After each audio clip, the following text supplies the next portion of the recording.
Olá, bem-vindo! Você está escutando o podcast Quarteto Fantástico, que se refere ao projeto da avaliação de disciplina de análise experimental do comportamento humano, ministrada pela professora Aline, dentro da graduação de Psicologia da Universidade Federal de Pernambuco. O grupo é formado por Lucas Mig, essa voz que está falando, Mayara, Lara e Tâmara.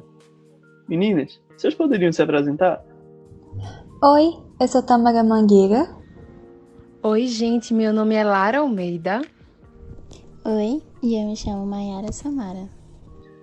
Decidimos usar os conhecimentos aprendidos na disciplina para tematizar o bullying dentro do behaviorismo e da análise funcional do comportamento.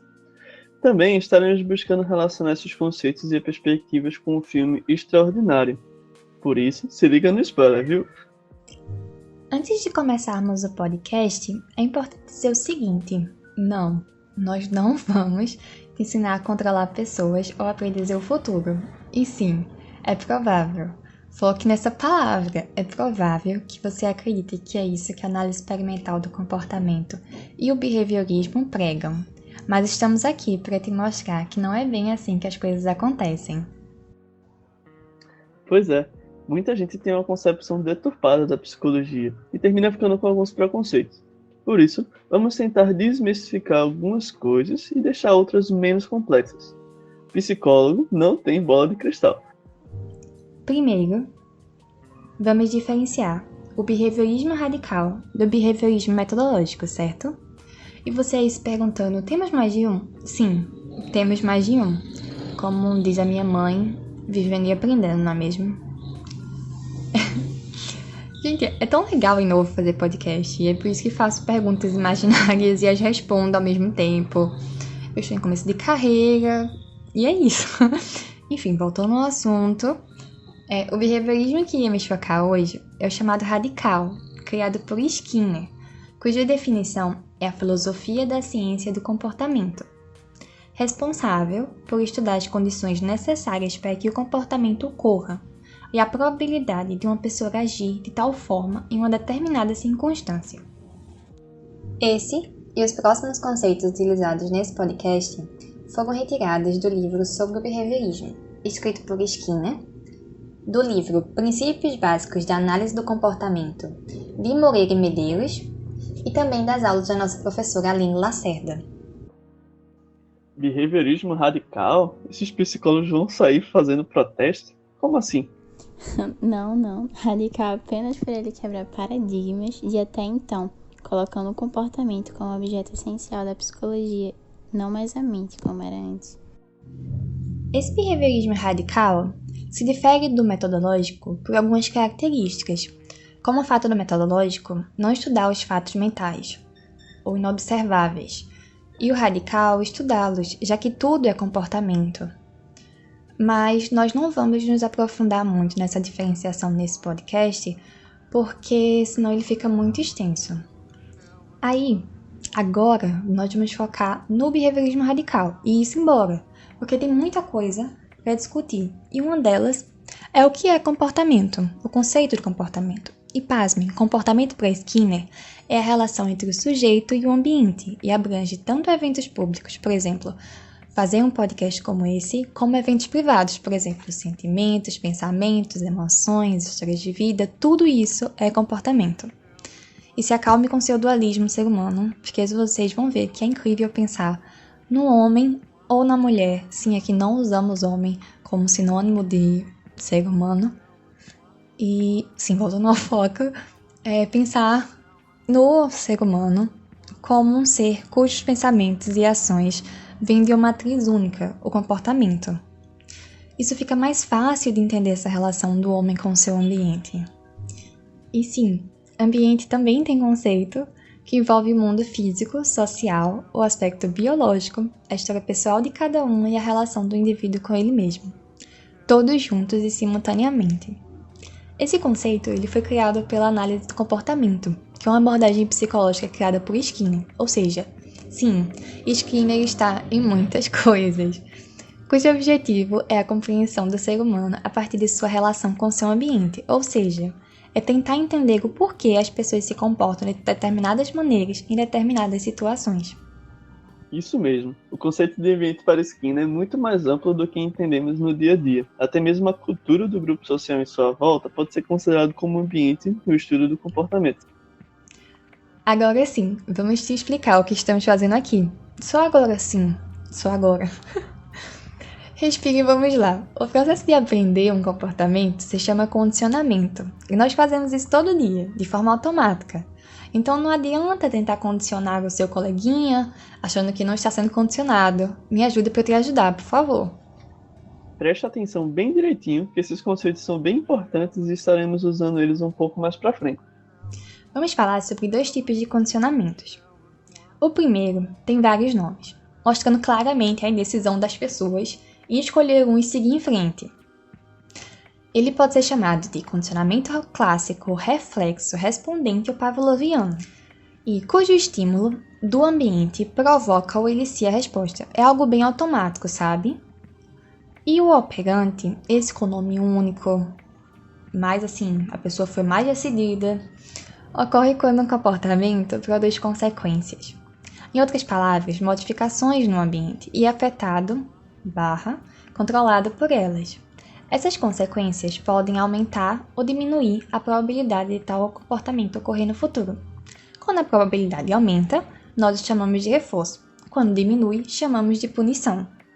Existe alguma divisão para esses tipos diferentes de reforço e punição? Tanto o reforço quanto a punição se subdividem em positiva e negativa. Positiva, quando é adicionado um estímulo ao ambiente, e negativa, quando é retirado um estímulo do ambiente. Sim, sabemos o que muitos estão pensando. Cadê os exemplos, amada? Virão, pessoas. Tenham calma. Vamos respirar fundo.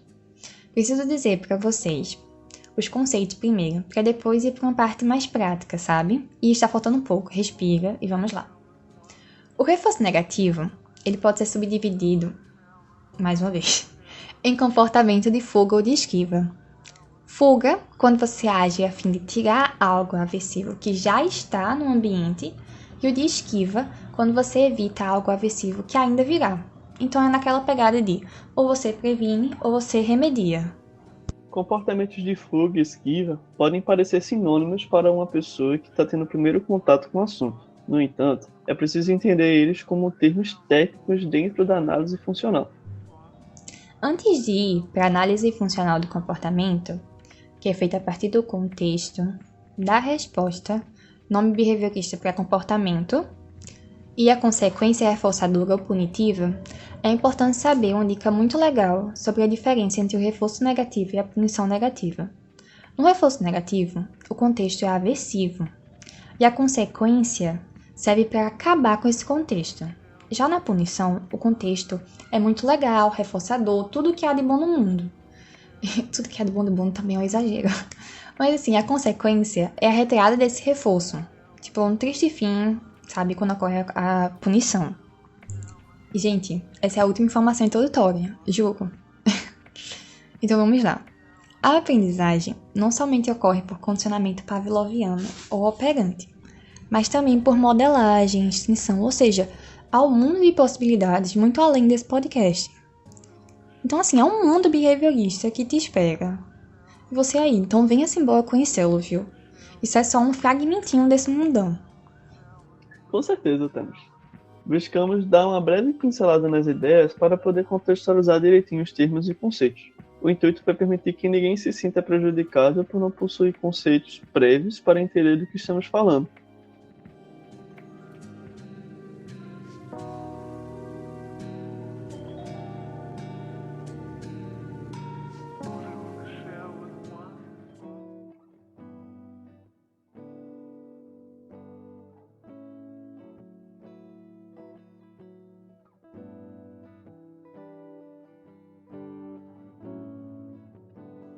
Com isso, acho que podemos começar a mover nossa discussão para como o estudo do comportamento pode nos ajudar a compreender melhor o bullying.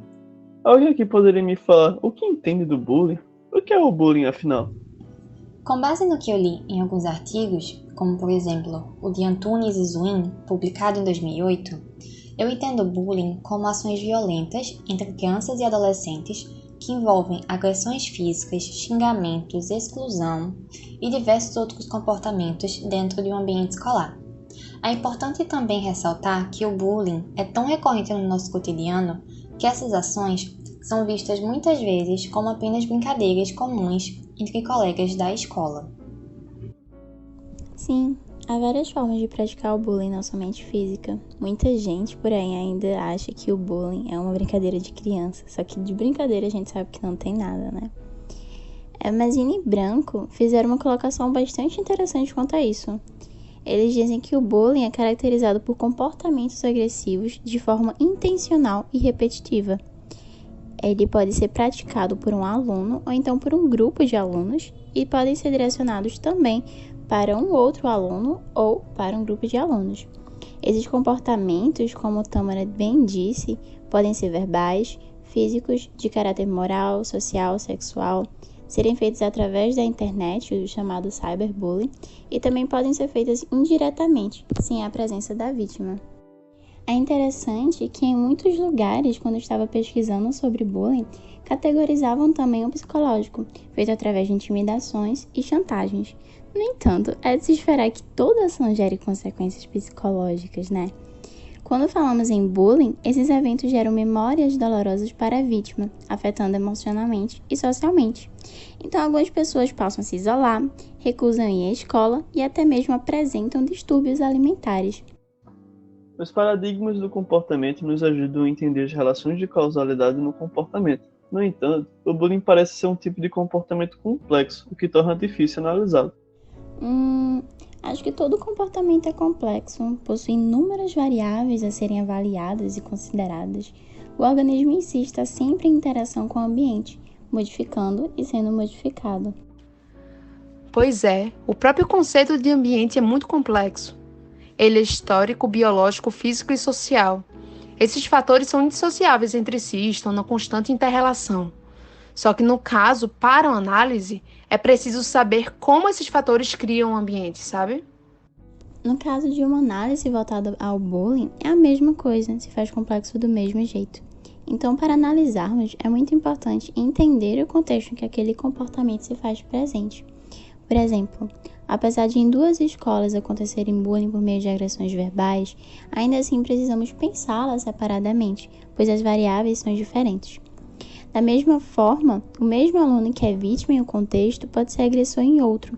O bullying que não acontece em sala de aula pode acontecer no ônibus escolar. Vemos muito o bullying sendo analisado dentro de uma perspectiva que separa três atores. O agressor, colocado como vindo de uma família desestruturada, com dificuldades socioafetivas, a vítima, vista como tímida, e o observador, tido como neutro. Essa separação é um tanto problemática para análise, pois induz alguns pensamentos para explicar o comportamento e o simplifica. Como podemos saber se os comportamentos agressivos possuem relação com a família do agressor? Por que a vítima está sendo colocada nesse lugar? Porque as pessoas que assistem não teriam influência na manutenção desse comportamento. Perguntas cruciais, Michael. Quando acreditamos que algo é mais simples do que verdadeiramente é, acabamos ignorando muitas variáveis apenas para poder se manter numa ideia rasa, que muitas vezes é bem preconceituosa. Exatamente. Então, essas são algumas perguntas necessárias para entendermos como esse comportamento se originou e o que o mantém, levando em consideração o contexto em que ele está inserido. Esse estudo do comportamento-alvo ajuda não somente a identificar as causas, como também direcionar uma intervenção para que aquele ambiente se torne mais agradável. E Tâmara já disse um pouco sobre, precisamos dissecar o comportamento. Primeiro, o que está vindo antes? O estímulo discriminativo, o comportamento em si e as consequências, que no caso são reforçadoras, pois estão mantendo o bullying. Como vocês veem os reforçadores e as punições para aqueles que produzem o comportamento de bullying? Existem vários reforçadores presentes nessa situação, afinal esse comportamento está sendo mantido, né?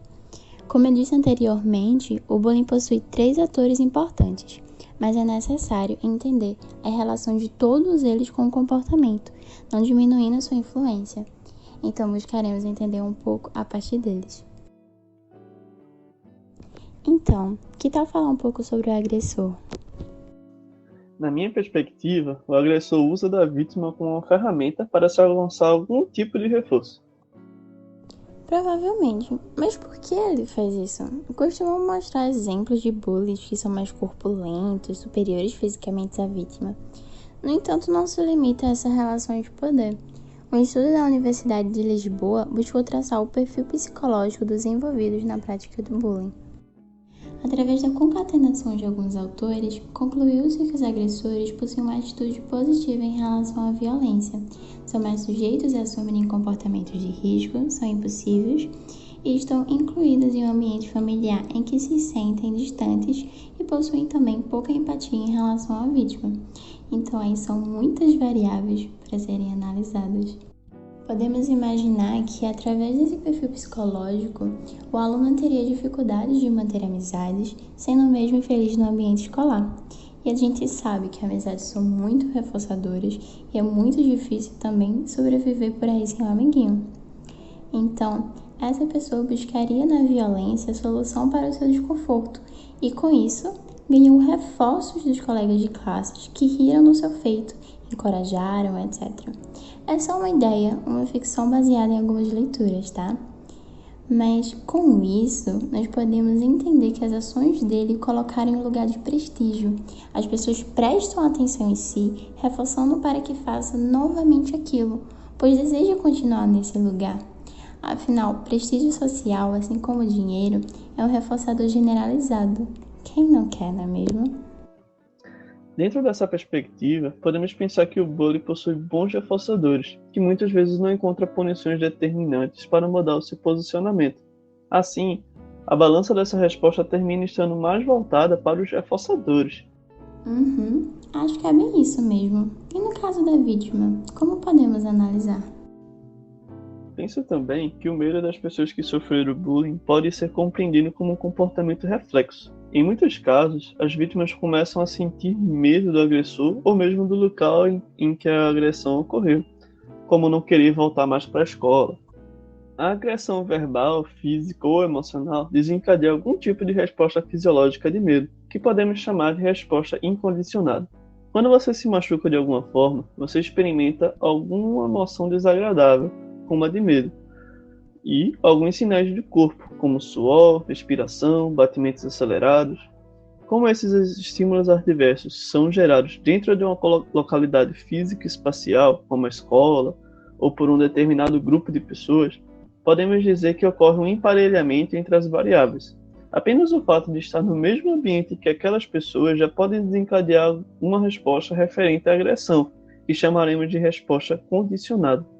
Poxa, Lucas, eu acho que é bem isso mesmo. Me sinto totalmente contemplada. Mas, seguindo em frente, qual o papel dos observadores? Esse ator inclui bastante pessoas e são muito reforçadores. Podem ser aqueles que instigam, que permanecem de fora sem fazer nada, ou até aqueles que defendem a vítima.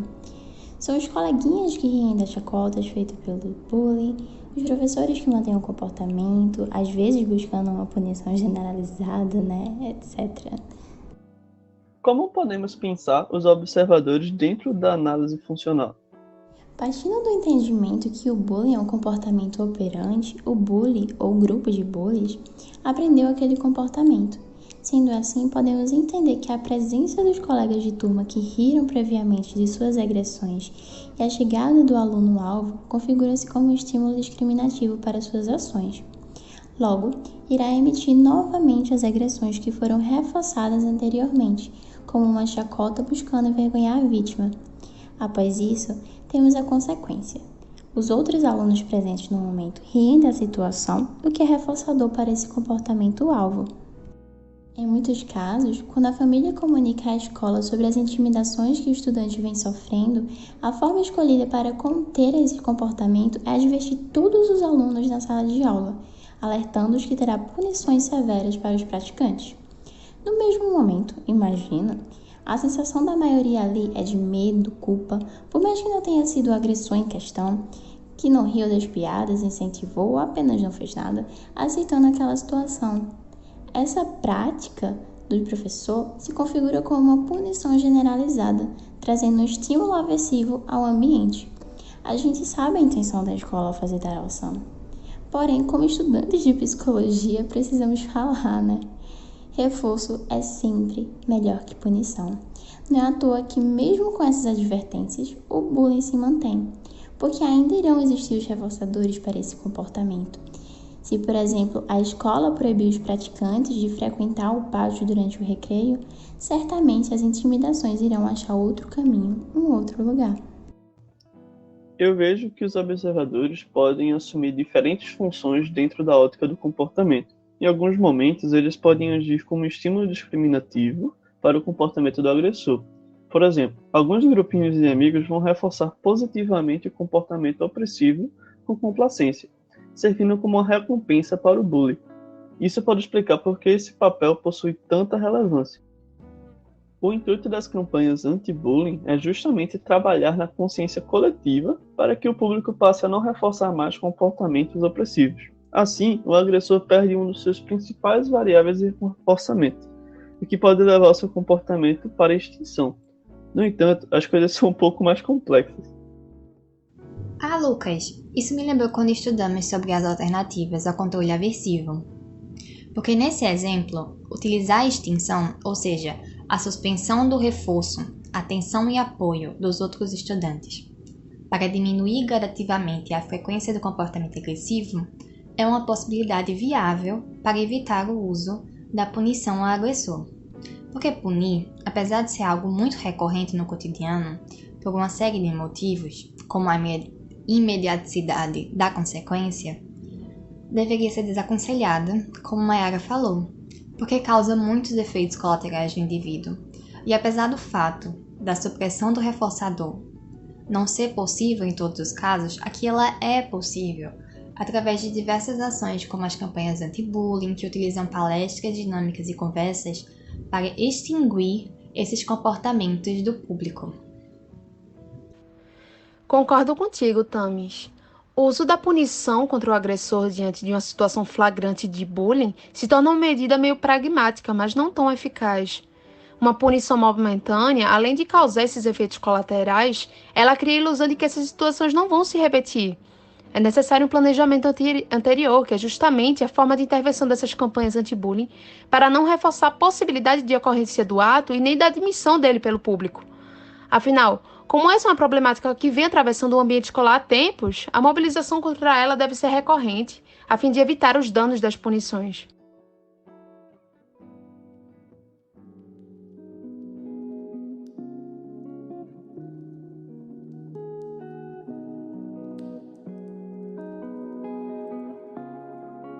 Nossa, quanta coisa para ser analisada. Mas vamos pensar o que pode ser feito nessas situações. Qual o papel da escola, da família, do psicólogo nesse contexto? Será que realmente uma palestra sobre o que é bullying bastaria? Ou intervenção mais intensiva, não. Eu acho que a escola tem um papel central nesse processo. Existe um setor na coordenação que tem um contato direto mais íntimo com o aluno, que é o famoso apoio pedagógico, que infelizmente está em falta em muitas instituições hoje em dia. Mas será que essa extensão dessa ação, até então restrita a esse apoio, para professores, criaria um ambiente mais seguro para os alunos possíveis vítimas de bullying? Essa assistência serviria de reforço para contrabalancear a coerção do agressor com a vítima, né? Afinal, essa circunstância é muito comum o agressor ameaçar a vítima caso ela delate a situação.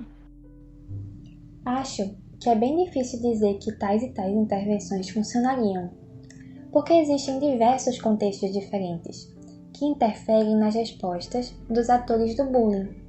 E essas respostas, por sua vez, produzem determinadas consequências. Então acredito que o importante é estudar bem essa realidade e assim tentar criar estratégias para combatê-la. Isso tem muito a ver com a análise funcional do comportamento, não é? Essa ideia de que não existe uma regra determinada, de que faça isso e consiga aquilo, independentemente do ambiente. Não.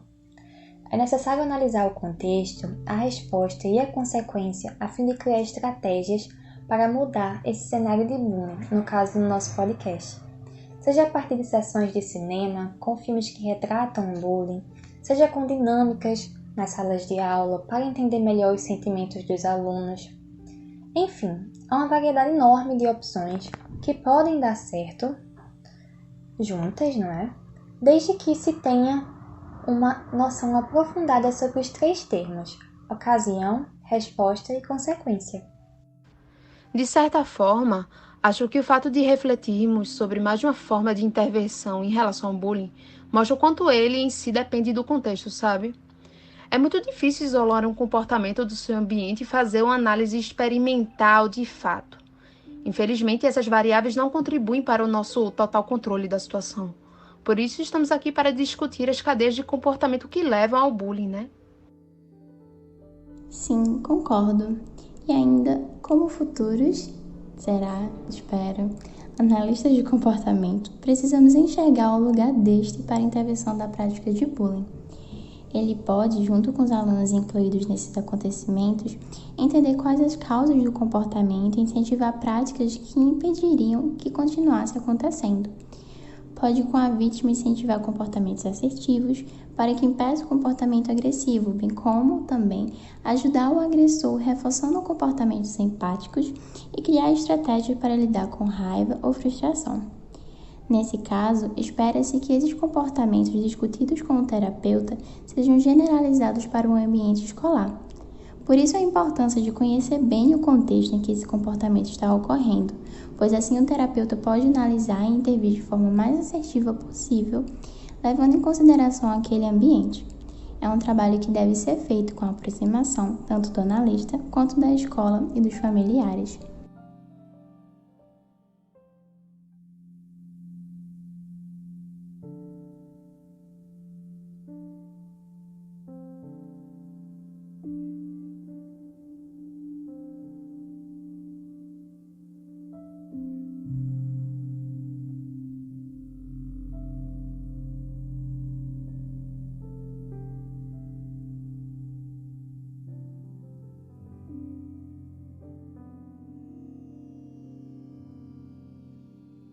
Bem, com isso, vamos nos encaminhando para a última parte do nosso podcast.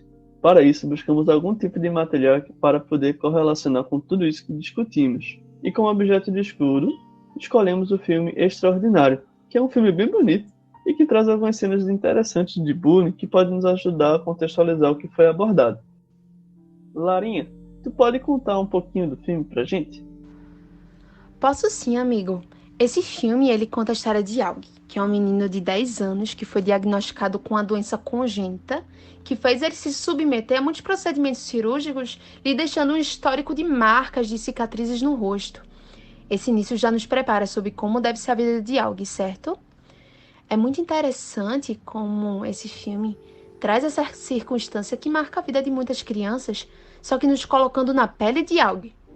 A gente percebe esse jogo de reforços e punições, o acompanhando e até a modelação do seu comportamento, criando um retrato de uma análise funcional do bullying, o que estamos analisando agora.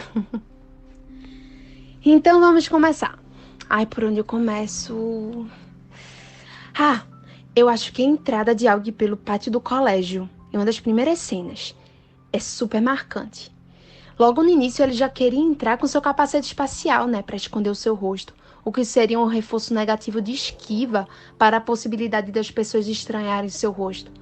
Mas o pai pede para ele retirar, para encorajá-lo a enfrentar esse novo ambiente sem recair em uma fuga. Aí um comportamento muito interessante para a gente analisar. O capacete age como se fosse um escudo para os comentários sobre a sua cicatriz, que gera um grande desconforto para Aug. Com o intuito de evitar esse estímulo aversivo, ele se previne disso usando o capacete como um comportamento de esquiva, como Lara corretamente pontuou. A gente já sente alguma vergonha quando chega num ambiente novo. Para Aug, isso é bem pior por causa da cicatriz. Não só o capacete em si, mas muitos conselhos de sua mãe também assumem essa função de esquiva. Durante esse primeiro contato, quando Aug está caminhando pelo pátio e se depara com um monte de olhares aversivos em sua direção, seus pensamentos automáticos, eles resgatam esses conselhos. Tente se imaginar onde você queria estar. Ele queria estar como um astronauta que voltou da Lua e é recebido com muitos aplausos. Uma fantasia. Pois é, só a imaginação o protege do bombardeio de estímulos aversivos. Essa estratégia ensinada pela mãe dela é muito legal, já que naquele momento ele não consegue lidar com os estímulos que estão além do ambiente, que fazem ele se sentir desconfortável. Porém, Larinha, eu acho que nesse caso é um comportamento de fuga, já que os estímulos aversivos já estavam ali. Eu também acho que é um comportamento de fuga, Mai. Inclusive, esse filme tem outros reforços negativos de fuga, da perspectiva de Aug, como a cena na qual Julian está provocando Aug por ele ter estudado em casa, e a resposta de Aug é dizer a Julian que a mãe dele também pode ensiná-lo depois de ele ter errado a pronúncia de uma palavra 2 vezes, fazendo Julian se calar. Ou seja, havia um contexto aversivo para Aug que foi amenizado com a sua resposta. A imaginação de Aug age como uma fonte de reforços para que ele opere alguns comportamentos. Cada indivíduo se relaciona com a mesma variável de maneira bem diferente. Em primeiro momento, Aug parece ser afetado muito mais pelos reforçadores internos do que com as variáveis externas. Quando o assunto é infância, é inevitável não falar sobre imaginação e criatividade, que praticamente cria essa outra realidade infantil. No caso de Aug, é muito presente esse amparo da criatividade no universo de Star Wars, por exemplo. Ele fica carregando o capacete de astronauta por todo o canto da casa. Percebo que, usando roupas que representam a identidade desse universo, em que o valor da roupa se extrapola, torna-se algo super reforçador para que ele se sinta aceito. Mas e quanto aos outros estímulos aversivos? Aug sofre com bullying muito mais direto, né? Bem, as situações de bullying no filme começam de uma forma despretensiosa e logo ganham força. De princípio, o bully, que é conhecido como Julian, um garoto rico, popular e aparentemente amigável, ele tenta se aproximar de Aug puxando conversas sobre Star Wars, por exemplo, para garantir sua confiança, mas na primeira oportunidade começa a humilhá-lo, esnobando do seu jeito de comer, suas trancinhas no cabelo, o editando da própria foto da turma, entre outras situações. Esses comportamentos eles adquirem uma frequência. A consequência seria um comportamento de esquiva diante dos futuros momentos de bullying, como cortar sua trancinha assim que chegasse em casa, comer isolado para que isso não seja pretexto para mais uma nova onda de insultos. De fato, isso se enquadra bem como um comportamento de esquiva. Ele corta essa trancinha justamente para poder se precaver da chacota no próximo dia, se prevenindo de um estímulo aversivo futuro. Aug entende que essa trancinha é um estímulo discriminativo para os bullies fazerem chacota. Por isso, busca alterar alguns atributos físicos, que no caso é o seu cabelo, para que eles passem a se tornar um estímulo delta para a resposta de bullying. É interessante, né, que o Aug consegue transformar o estímulo discriminativo para a chacota, que nesse caso era o seu cabelo, em um estímulo delta. No entanto, o Julian, ele consegue fazer o inverso, né? Ele cria novos estímulos discriminativos como uma forma de manter as agressões contra Aug, conseguindo seus reforços e também justificando o bullying. Acho que o valor dos reforços que mantém a situação de bullying começam a perder forças quando o Aug faz a sua primeira amizade. Acontece uma reviravolta. Jack e Will, que eram um dos amigos de Julian, começam a encontrar em Aug uma verdadeira fonte de reforços. Tudo bem, eles se aproximam diante da resposta de Aug e de ajudá-lo nas suas dificuldades no teste de ciências, mas isso não é o caso. O que é perceptível nessa cadeia de comportamentos de bullying é que o bully ele perde um observador e se vê no dever de humilhar ainda mais Aug para retomar o seu poder, mandando para ele recadinhos cruéis durante a aula, por exemplo. Afinal, perceber que Aug tem alguém e não se encontra na mesma situação aversiva de antes, que é reforçadora para o Julian, no caso, mobiliza ele a retomar a mesma situação, esperando ver Aug sozinho de novo. Com certeza, Larinha. Dá para a gente se relacionar esse recorte mais uma vez com a teoria. Como o Julian perde um dos seus amigos, que no caso era um dos observadores e um forte reforçador para o comportamento de bullying, ele passa a modificar a sua resposta, como uma variação topográfica do comportamento, usando bilhetinhos, dessa vez para tentar arrumar uma forma de ter novamente acesso aos reforçadores que tinha antes. Isso realça também como o papel do observador possui um papel central na dinâmica do bullying. Agora é o ponto em que as mudanças de resposta do bullying chegam no seu limite. Julian ele é advertido e sofre uma suspensão. A situação de bullying, portanto, caminha para o seu encerramento, pois tanto Julian quanto os antigos observadores até então reforçadores do ato, eles não mantêm mais essas práticas. Eles se permitem conhecer alguém, e conhecendo mudam seu comportamento. Tem aí uma modelação diante de uma série de reforços positivos vindo de algo, o próprio reforçador, que ganha o seu respeito. No filme, por exemplo, num dos momentos finais em que os alunos vão fazer uma excursão no acampamento, Aug e Jack Will, eles caem numa emboscada tramada por alunos mais velhos. Esses alunos se tornam estímulos aversivos para os ex-observadores que flagraram a cena. Entende? Suas respostas automáticas foram punir e afugentar esses garotos, pois estavam ameaçando sua nova fonte de reforços, que é a Aug. Sim, essa cena é bem tensa mesmo, Lara. Esses alunos mais velhos chegam até a chamar Aug de aberração, mas como tu disse, Aug recebe apoio dos colegas de sala, e o filme se encerra com um reforço positivo da trajetória de Aug no seu primeiro ano estudando em uma escola. Ele ganha uma medalha e o filme se encerra com o pedido do protagonista para que todos sejamos reforçados positivamente através de aplausos como um sinal de admiração e respeito, pelo menos uma vez na vida.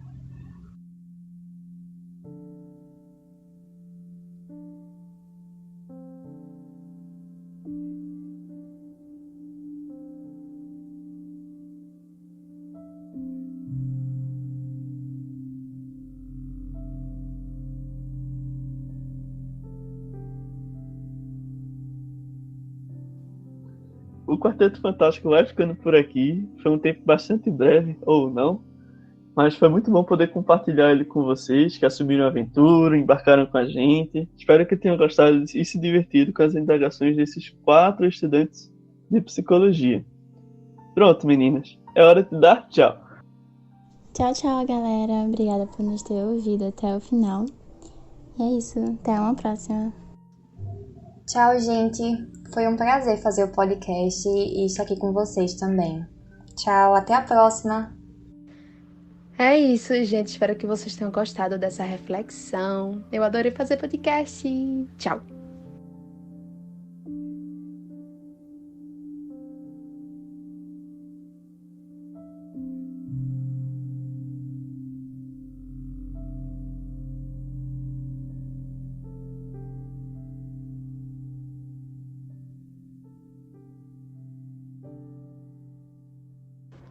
No mais, compartilhe aqui nossas referências para a construção desse trabalho, que já serve de indicação de leitura também.